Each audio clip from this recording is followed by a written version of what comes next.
No Saber Direito desta semana, você vai saber mais sobre a Política Nacional da Pessoa Idosa no curso do professor Mauro Moreira de Oliveira Freitas. Durante as 5 aulas, ele vai abordar o Estatuto da Pessoa Idosa, o histórico da legislação e a aplicação de políticas públicas. A aula 5 começa agora.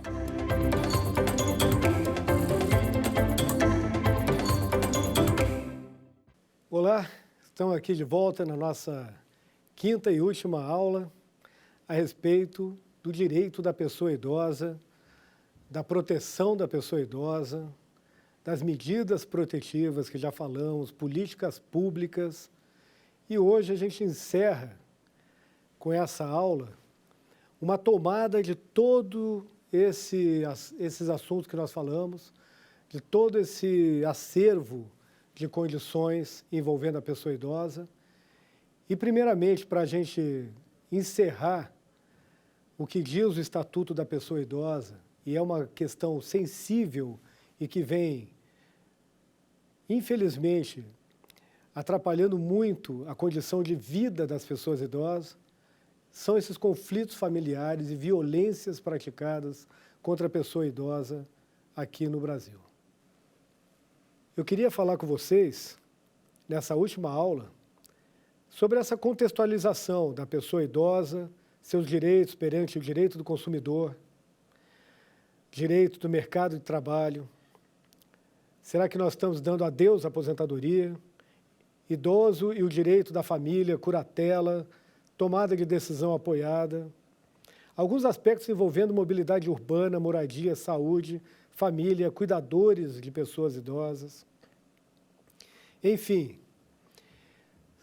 após a gente fazer esse estudo, nós precisamos refletir, afinal, o que nós temos atende à realidade que nós estamos vivendo?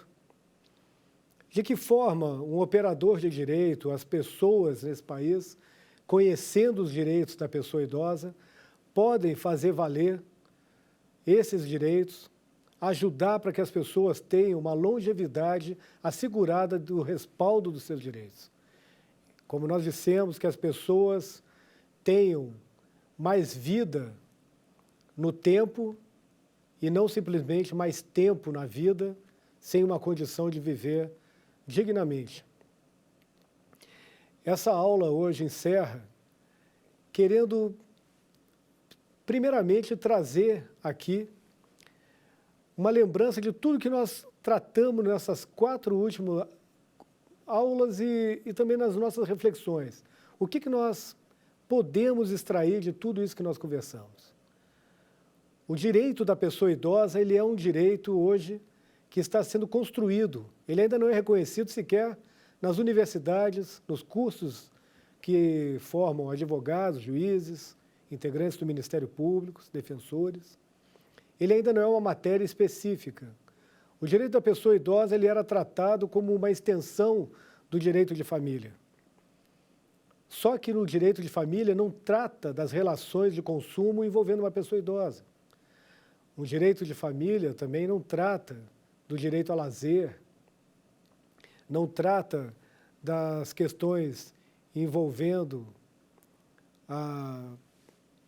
outras condições de relações comerciais das pessoas idosas, que esse país aqui a gente precisa, de novo, repensar, como créditos consignados, empréstimos, como uma educação financeira para que as pessoas possam viver bem. Esse é o ambiente que a gente precisa construir para que toda essa legislação possa valer e alcançar realmente e de forma efetiva as pessoas idosas. O último item que nós temos que tratar, antes de passarmos essas reflexões, é o título 6, que trata dos crimes contra a pessoa idosa. Prezados e prezadas, infelizmente no Brasil nós temos uma verdadeira epidemia de violências contra o direito da pessoa idosa. É impressionante a dificuldade de nós chegarmos às pessoas que estão sofrendo essa violência e como é difícil também no ambiente, principalmente que nós enfrentamos de pandemia, mostrar a importância de respaldar, de resguardar o direito de pessoas idosas mais vulneráveis e que não tiveram nenhum tipo de atenção sequer dos familiares durante esse período. Eu digo isso porque, infelizmente, nós verificamos algumas operações, como a Operação Vetos, uma operação aqui no Brasil envolvendo a Polícia Civil Federal, o Ministério da Justiça. Vocês podem pesquisar essas operações e o quanto que eles descobriram de pessoas em estado absolutamente degradante. Nós não temos ainda uma cultura de respeito, uma cultura de verdadeiro amor ao próximo e de admiração por uma pessoa que viveu mais nesse país. É um clima de abandono, um certo preconceito, inclusive, com relação ao idoso, que causa esse afastamento. Mas a boa notícia é que, com a aceleração do envelhecimento da população brasileira, nós estamos despertando para uma nova realidade. Nós estamos despertando até para uma questão de ambiente de negócios novos, produtos, serviços, pessoas interessadas em rever a posição nossa em relação ao envelhecimento, para a gente fazer desse país, já que estamos envelhecendo também junto com o mundo, né? Mas desse país, um país onde as pessoas possam envelhecer com dignidade. Um envelhecimento, como diz a própria órgãos internacionais, o OMS, recomenda um envelhecimento ativo, que as pessoas não parem, continuem vivendo, mas vivendo o que gostariam de viver, e não trabalhando por necessidade, vivendo em condições que não querem, né, não tendo acesso ao básico. Então, tem muito a ver isso que nós estudamos aqui com o próprio direitos humanos. É por isso que a nascente do direito da pessoa idosa é a Declaração dos Direitos Humanos. Então, relembrando, para nós chegarmos aqui, porque eu estou na mão aqui com o Estatuto da Pessoa Idosa, no capítulo que fala dos crimes contra a pessoa idosa. Um estatuto que nasceu de uma cadeia de regramentos que vem exatamente da Declaração dos Direitos Humanos, em que se busca uma humanização das relações e garantia para que todo mundo tenha o direito de viver uma vida digna. Dessa declaração, nós podemos extrair, com outras convenções internacionais também, eixos que dizem respeito exatamente ao que prevê o nosso estatuto no que diz respeito aos direitos fundamentais. Quem quiser conhecer o direito da pessoa idosa, quais são os direitos que nós temos que atender, leiam o Estatuto da Pessoa Idosa, no que diz respeito aos direitos fundamentais, e vai começar a entender que ali simplesmente estão repetindo direitos que as pessoas têm, mas que devem continuar sendo resguardadas enquanto a pessoa envelhecer. Nós precisamos dizer, através de leis e regras, que as pessoas que envelhecem continuam tendo o mesmo direito. Só que agora mais vulneráveis, com algum tipo de limitação, num estado diferente, mas não menor ou maior do que o estado anterior. O envelhecimento é um processo natural, é um direito personalíssimo. Nós temos que fazer valer o que diz o Estatuto da Pessoa Idosa, a Política Nacional da Pessoa Idosa, o que diz a nossa Constituição. Tudo isso construiu esse ambiente para nós podermos trabalhar políticas públicas através de conselhos, através de previsão, já na Política Nacional do Idoso, das nossas conferências nacionais. Nós estamos na 5ª Conferência Nacional, vamos preparar a 6ª. A gente percebe que, inclusive, as conferências vêm amadurecendo, mas elas repetem mesmo os pleitos. Então, nós precisamos ter atenção, ajudar os conselhos a serem formados, a fazer os fundos serem formados, para que eles possam funcionar, ter recurso e chamar a sociedade para a apresentação de projetos e execução de projetos que possam auxiliar numa melhor condição de vida das pessoas, principalmente nos municípios onde elas vivem. É isso que a gente espera dessa sequência de aula que nós fizemos, instruindo vocês a terem a curiosidade de buscar esse tipo de informação, repassar e militar com a gente uma vida melhor para as pessoas longevas no país, porque, como eu já disse, aonde é bem tratado uma pessoa idosa, é respeitada uma pessoa idosa, pode ter certeza que também é respeitada uma pessoa jovem, criança, adultos, e é por isso que é necessário que se conheça o que o Estatuto prevê com relação à violência. Porque o que nós vemos hoje, infelizmente, são coisas que refletem uma ignorância a respeito de uma legislação que já está posta, uma resistência nossa aqui no país, inclusive para aderir uma convenção internacional que já diz praticamente o que o Brasil já deseja, aplica e já escreveu de lei, mas nós precisamos aderir a uma convenção internacional para que nós possamos trazer recursos para cá, mostrar que o Brasil está pronto para cumprir aquilo que ele se comprometeu. Não assinar algo assim parece que não querer se comprometer. Nós precisamos sim amadurecer. E aqui está previsto, no título 6 dos crimes,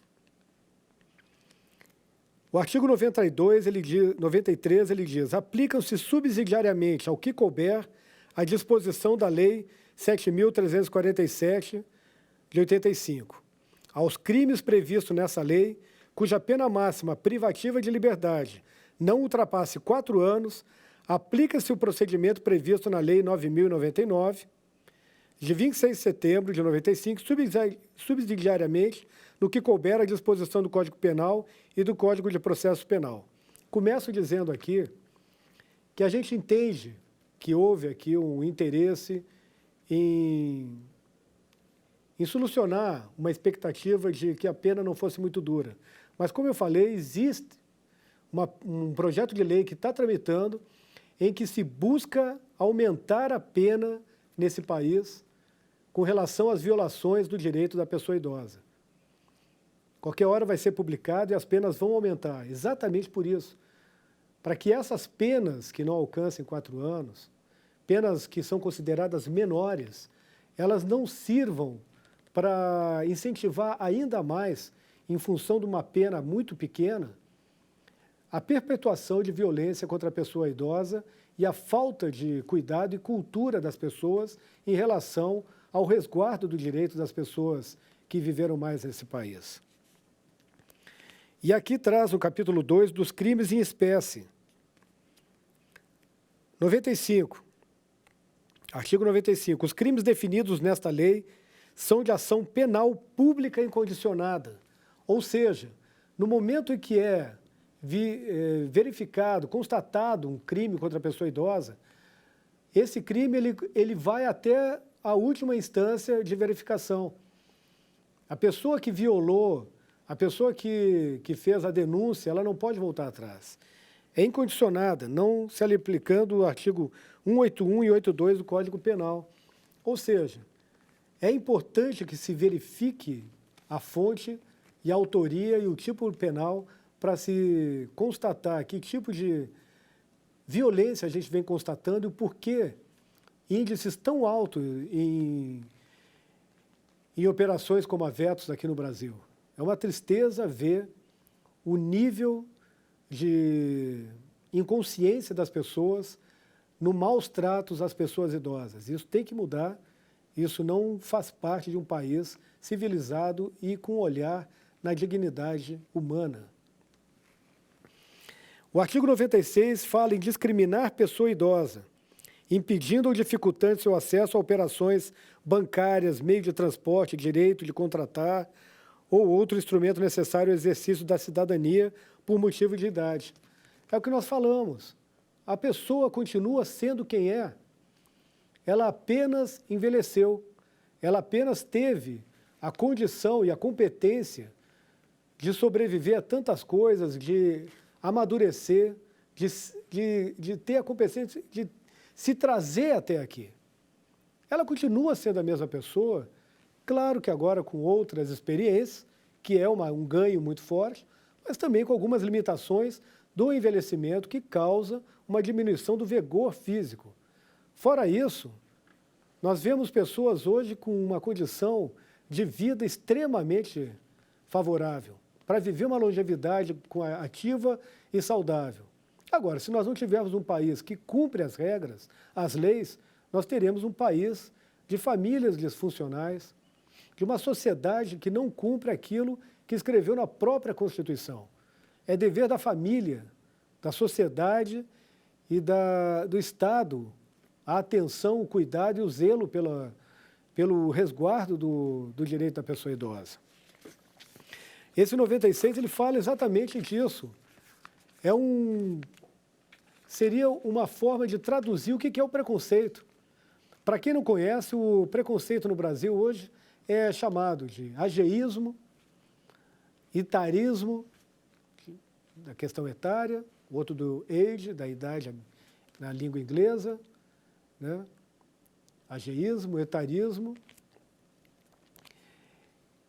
E nós temos hoje essa condição de fazer com que as pessoas, né, tenham que despertar cada vez mais para o sentido de acolher e não de excluir as pessoas.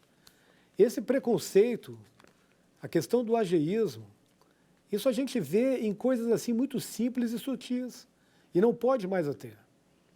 Exatamente para a gente não incidir em crime. E é crime o preconceito que envolva a condição da pessoa em função simplesmente da idade. Negar o emprego à pessoa, negar uma condição de participação, presumir que a pessoa não possa fazer alguma coisa em função da idade, ridicularizar, fazer piada, são coisas que são extremamente dolorosas para quem sofre. Pode desprezar uma pessoa porque viveu mais, isso é uma inversão de valores. Então nós temos, em função do etarismo, essas condições, penas, reclusão de 6 meses a 1 ano, convenhamos, ou aplicação de multa. Então a pessoa desdenha, humilha, menospreza, discrimina e tem uma pena, em função disso, aumentada em 1/3. Por isso, e falando aqui para vocês da condição da pessoa idosa, é que a gente percebe que realmente nós precisamos amadurecer como sociedade.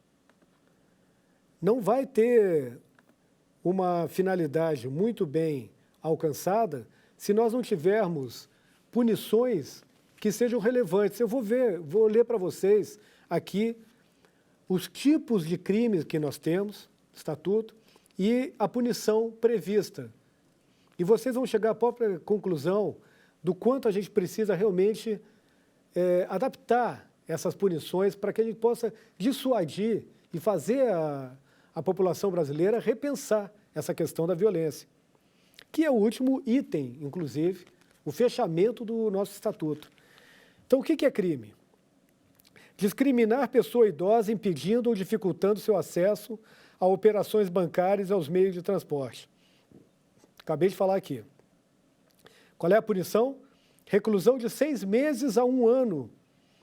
Aumenta em 1/3 apenas se a vítima estiver sob os cuidados do infrator. E a gente, na introdução, estava falando aqui, pode ser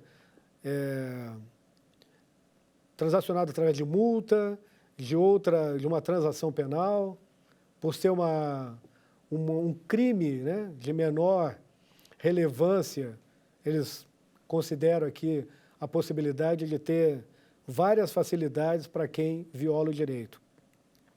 Deixar de prestar assistência ao idoso ou recusar, retardar ou dificultar sua assistência à saúde. Detenção de 6 meses a 1 ano e multa. Deixar de prestar assistência ao idoso é uma detenção de 6 meses. Abandonar o idoso em hospitais e casas de saúde. Detenção de 6 meses. Ou seja, uma pessoa em sã consciência abandona um outro ser humano, idoso, vulnerável, num hospital ou casa de saúde, e a punição que a gente prevê hoje é 6 meses a 3 anos. Maus tratos, expondo-a a perigo e a integridade e a saúde do idoso. Detenção de 2 meses a 1 ano de multa. Maus tratos que resultem em lesão grave. Reclusão de 1 a 4 anos. Expor o idoso a situação que resulte em morte. Aí cai, na regra geral, 12 anos.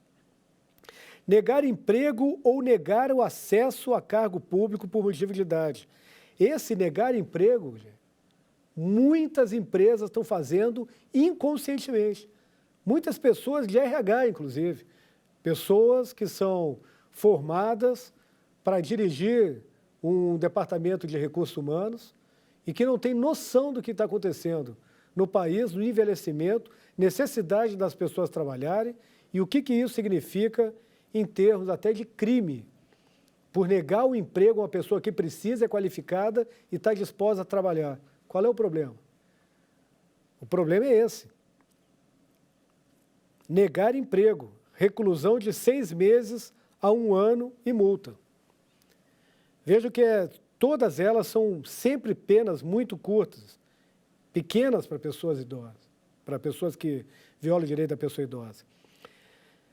Deixar de cumprir, retardar e frustrar a execução de ordem judicial quando o idoso for parte do processo. Isso é algo que a gente vê muito. Infelizmente, às vezes, dos próprios órgãos públicos. Principalmente quando a gente fala em direito com relação à aposentadoria, algum direito da pessoa que faz uma revisão previdenciária, por exemplo. Apropriar-se ou desviar bens, proventos, pensão ou qualquer outro rendimento do idoso. Aqui é o que chamamos de assédio financeiro.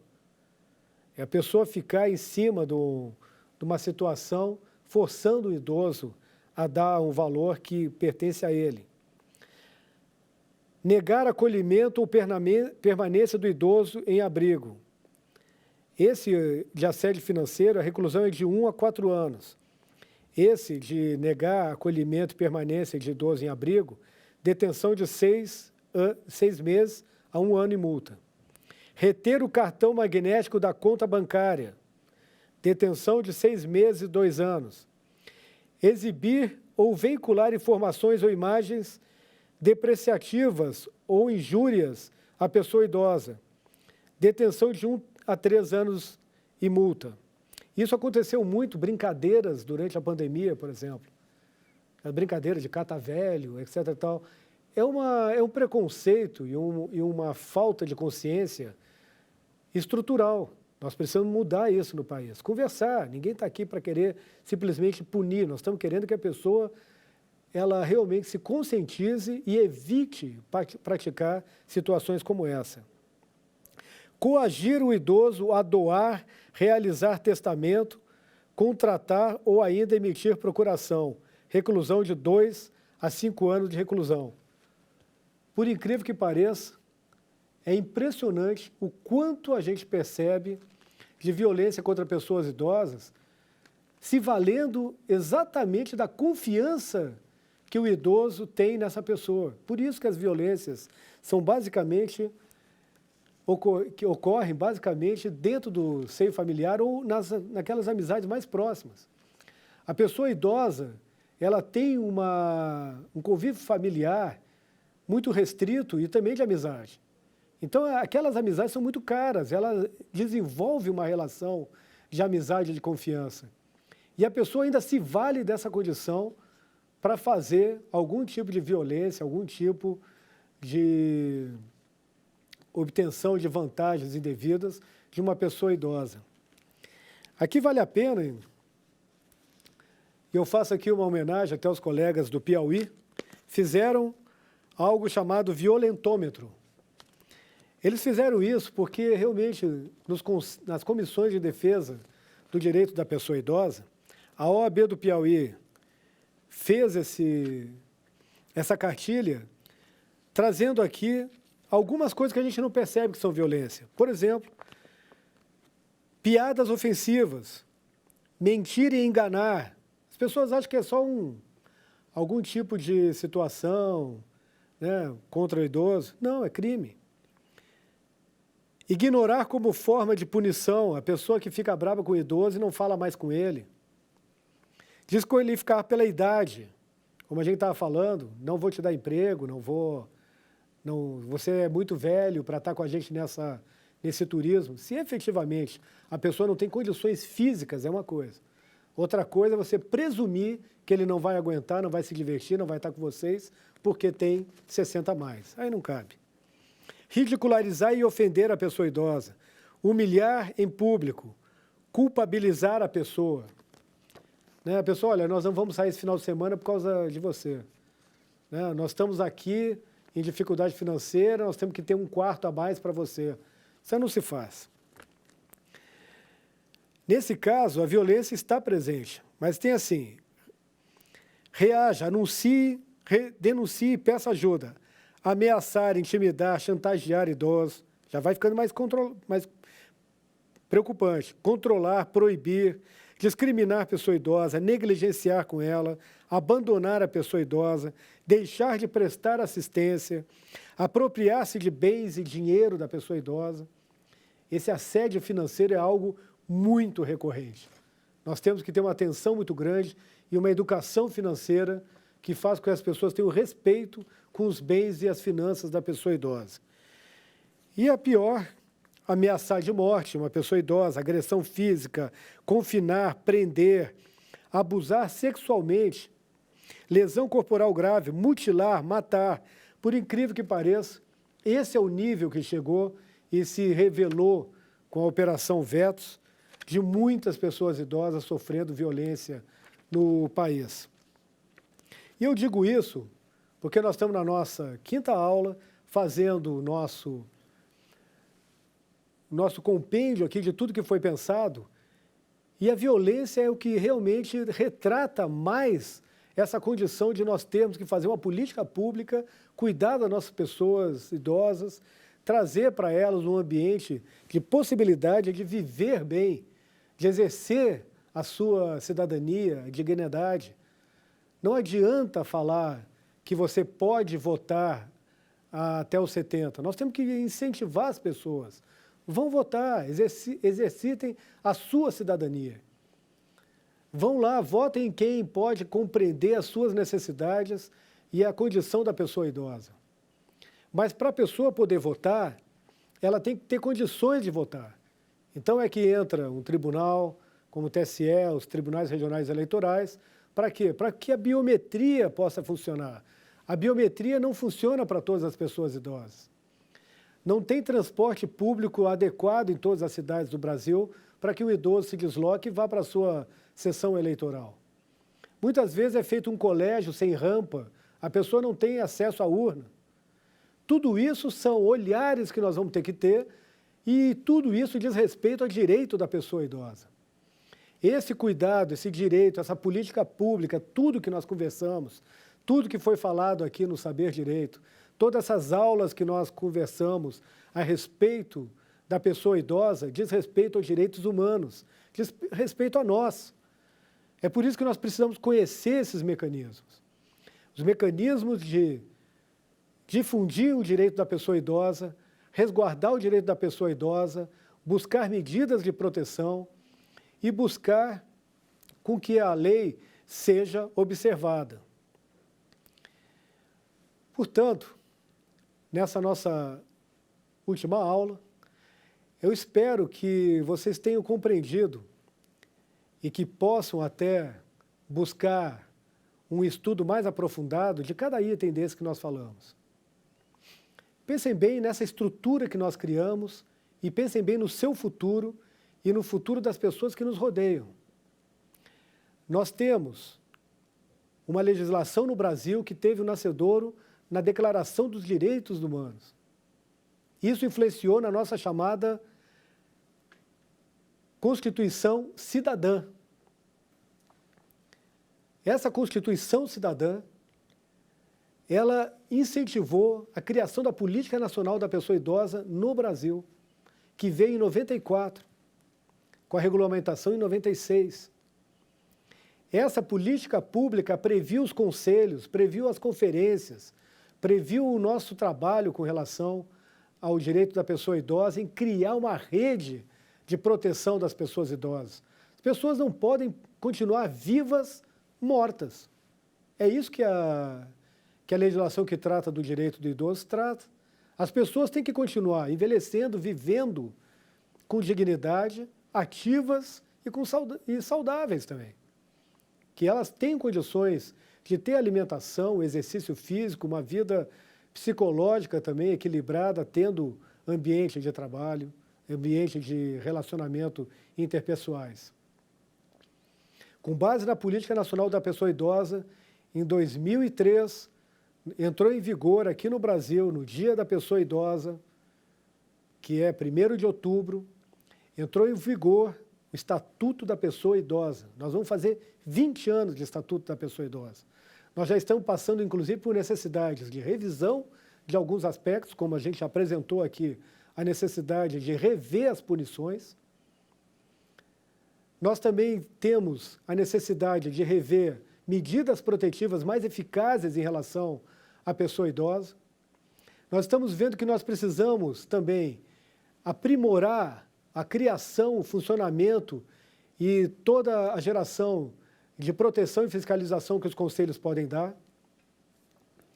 E nós temos aqui, no país, todo esse arcabouço de leis, normas, que conjugadas com outras que vocês vão conhecer nos seus estados e municípios, também dão direito à pessoa idosa, como prioridade também direitos administrativos e processos administrativos, algumas leis esparsas, especiais, mas também já vêm conjugando.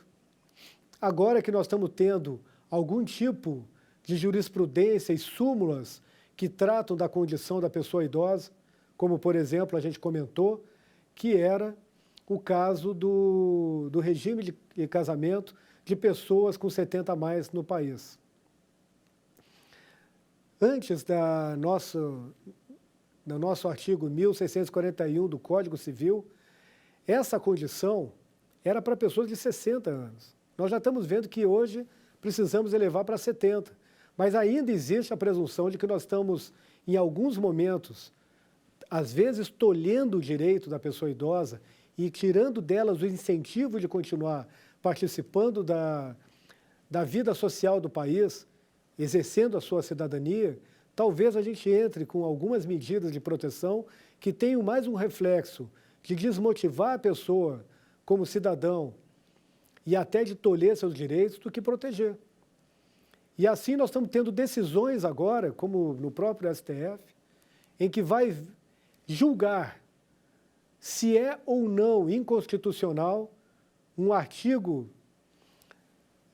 do Código Civil prever que uma pessoa com 70 anos não tem direito de escolher o seu regime de casamento. Eu não estou aqui nem defendendo para sim nem para não.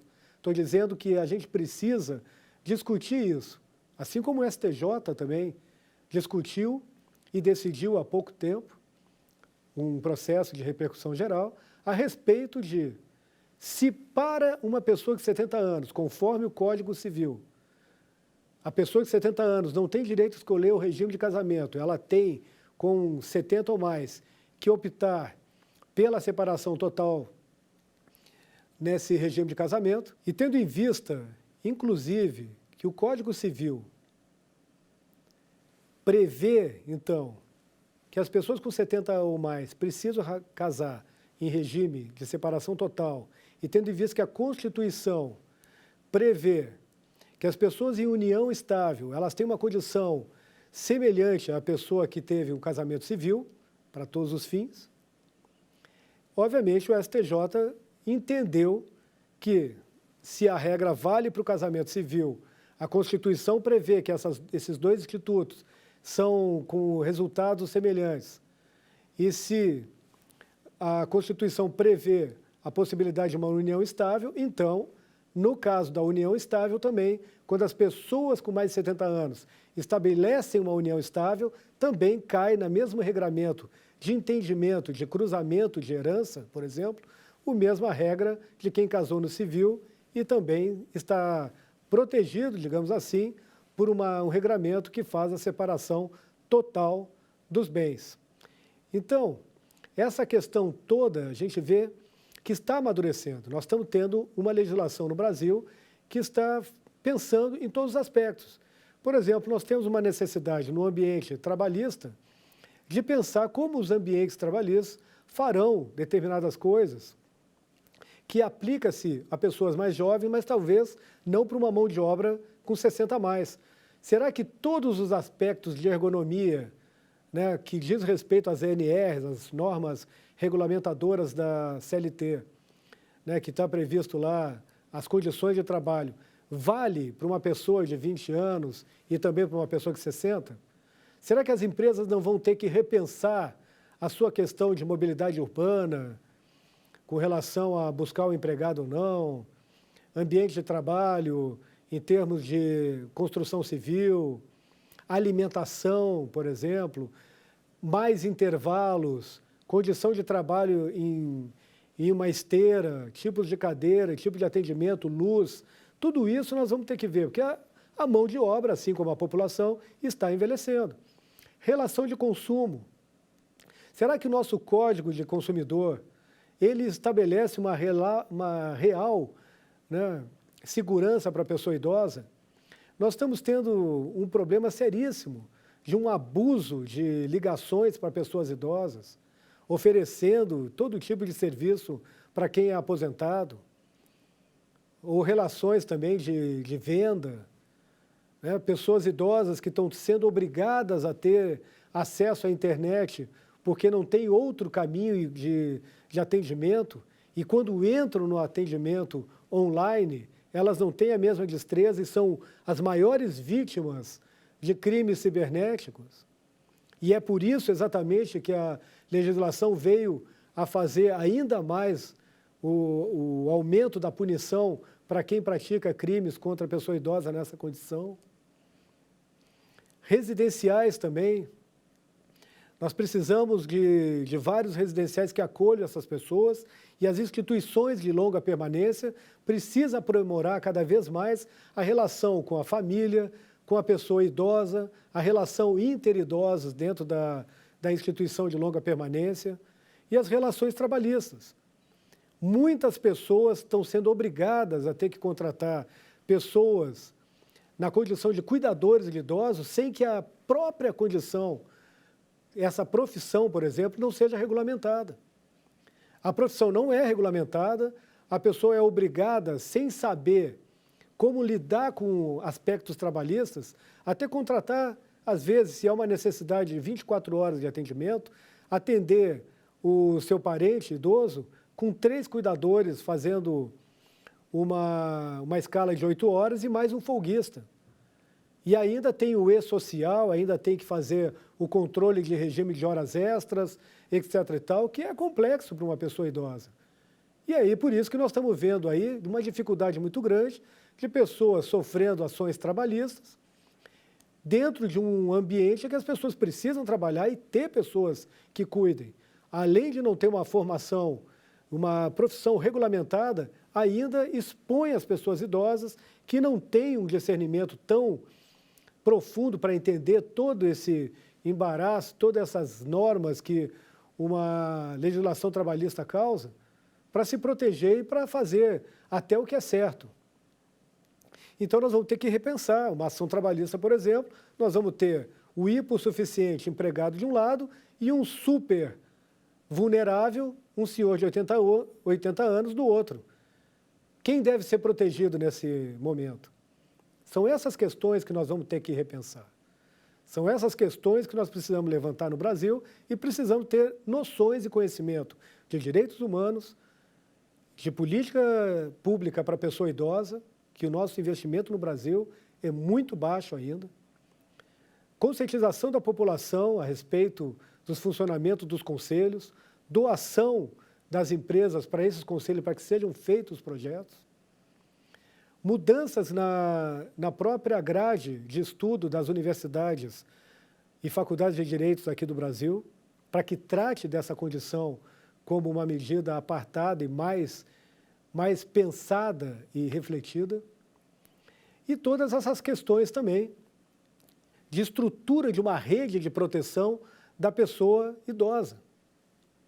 É necessário que nós possamos conhecer a lei, que a gente entenda o nascedouro dela, saibamos de tudo que nós temos como direitos fundamentais, as medidas de proteção, a atuação do Ministério Público, os órgãos de fiscalização e agora, por último, a gente estava vendo a violência contra a pessoa idosa que vem se perpetuando, se agravando por uma falta de conhecimento da população e uma necessidade de adaptação de algumas regras que está vindo com o amadurecimento da lei, com novos projetos de leis, nós temos que acompanhar, assim também como interpretação de algumas ações que estão sendo postas, sendo judicializadas, levando para o judiciário, que tem que decidir questões que ainda não estão muito claras, como essa que a gente estava discutindo.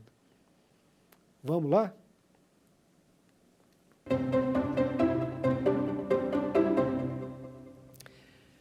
Marque a opção que completa essa previsão legal contida no Estatuto da Pessoa Idosa. É obrigação assegurar ao idoso com absoluta prioridade a efetivação do direito à vida, à saúde, à alimentação, à educação, à cultura, ao esporte, ao lazer, ao trabalho, à cidadania, à liberdade, à dignidade, ao respeito e à convivência familiar.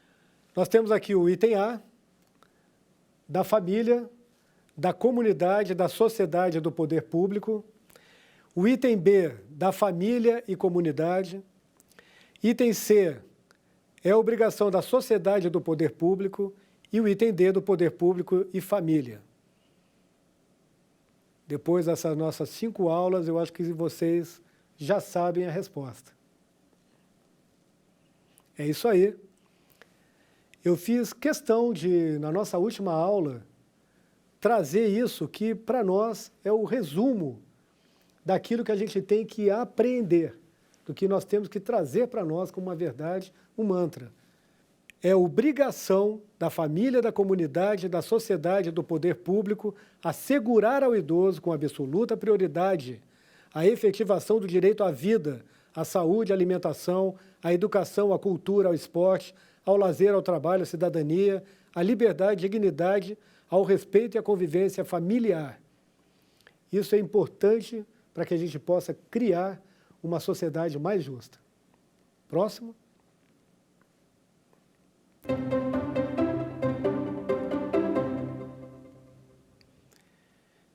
Em relação às medidas específicas de proteção previstas no Estatuto do Idoso, hoje Estatuto da Pessoa Idosa, tá? Lei 10.741 de 2003, assinale a alternativa correta.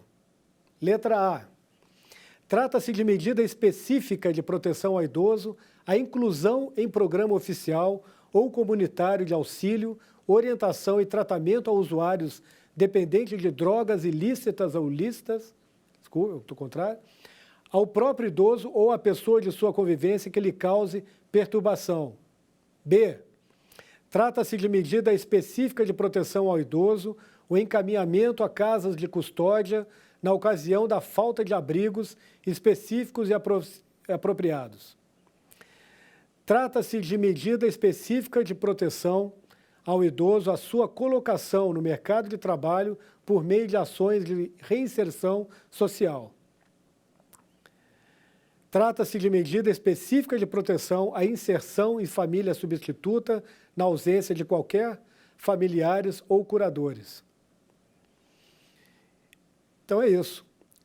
Em relação às medidas específicas de proteção prevista no Estatuto da Pessoa Idosa, a medida específica de proteção ao idoso é a inclusão em programa oficial ou comunitário de auxílio, orientação e tratamento a usuários dependentes de drogas lícitas ou ilícitas ao próprio idoso ou à pessoa de sua convivência que lhe cause perturbação.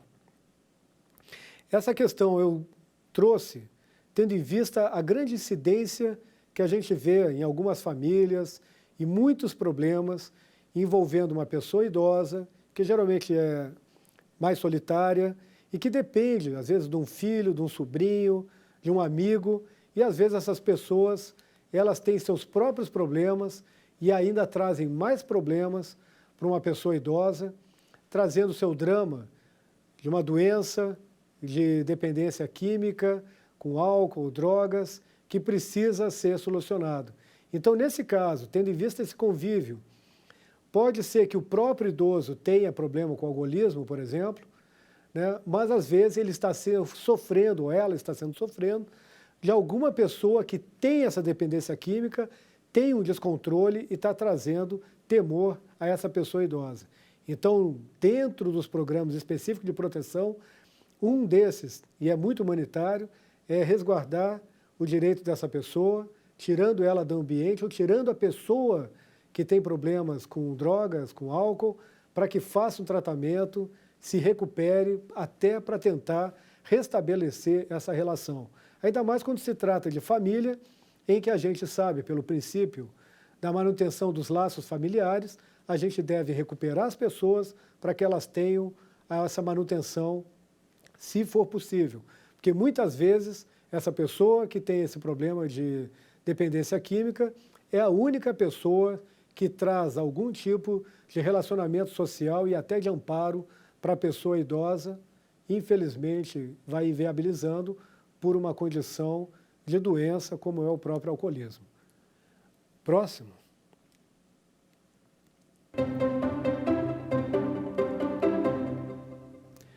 Considerando-se o que dispõe a Lei 10.741 sobre os alimentos, analisar os itens abaixo.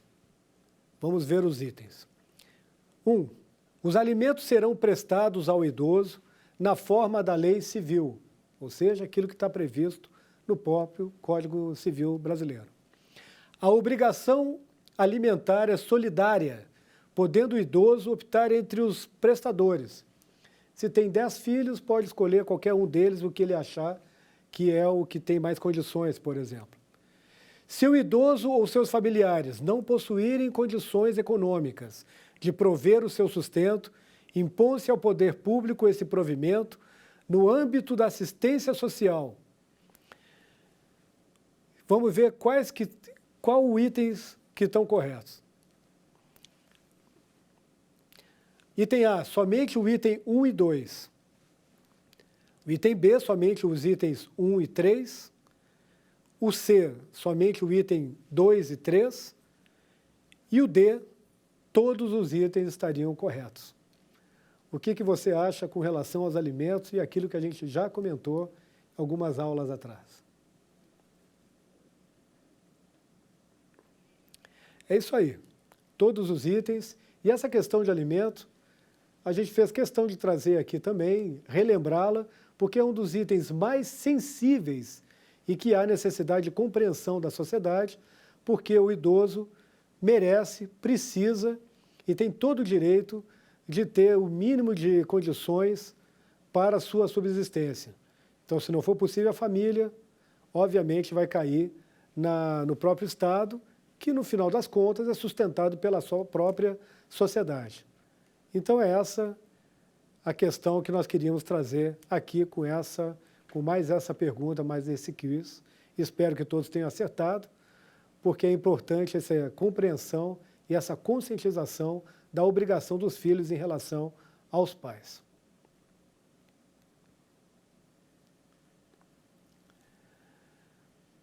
Bom, meus amigos, eu queria aqui, nessa nossa última aula, dizer da satisfação de estar aqui no Saber Direito, o quanto é importante a gente despertar para essa situação que nós estamos vivendo no país, do envelhecimento acelerado. Que vocês compreendessem e compreendam, através dessa nossa exposição, tudo que diz respeito ao direito da pessoa idosa. Aonde tem as medidas protetivas, quem está à disposição para ajudar a pessoa idosa, aonde nós podemos nos cercar de algum apoio e amparo, as políticas públicas também no Brasil. E esse conjunto de aulas, ele não está aqui para encerrar o conhecimento de vocês, pelo contrário, ele está aqui para instigar em vocês o início de um estudo, o início de uma percepção da oportunidade que está para quem opera o direito nesse país, da necessidade também de todas as outras áreas também que dão amparo, como psicólogos, geriatras, o pessoal da polícia, bombeiros, todo é um envolvimento nessa rede de proteção. E você faz parte dessa rede de proteção. E por nós entendermos isso é que nós viemos, nesses dias, trazer, né, essa concepção básica, esses fundamentos para você se situar e, a partir daí, estudar, se posicionar a respeito da legislação voltada a direito da pessoa idosa que diz respeito ao seu país, à nossa condição de vida, a nossa condição de bem preparar o futuro para que as pessoas envelheçam com dignidade nesse país. Quero aqui agradecer a presença de todos vocês, a audiência, e desejar que vocês tenham uma continuação nesse estudo e que nós possamos ter um país cada vez melhor de pessoas conscientes das leis que dizem respeito às pessoas que envelhecem no Brasil. Muito obrigado. Quer dar alguma sugestão de tema para os cursos do Saber Direito? Mande um e-mail para a gente, saberdireito@stf.jus.br, ou entre em contato pelo WhatsApp. O número é esse que aparece na sua tela. Você também pode estudar pela internet. Acesse o nosso site tvjustiça.jus.br ou pode rever as aulas no canal do YouTube TV Justiça Oficial.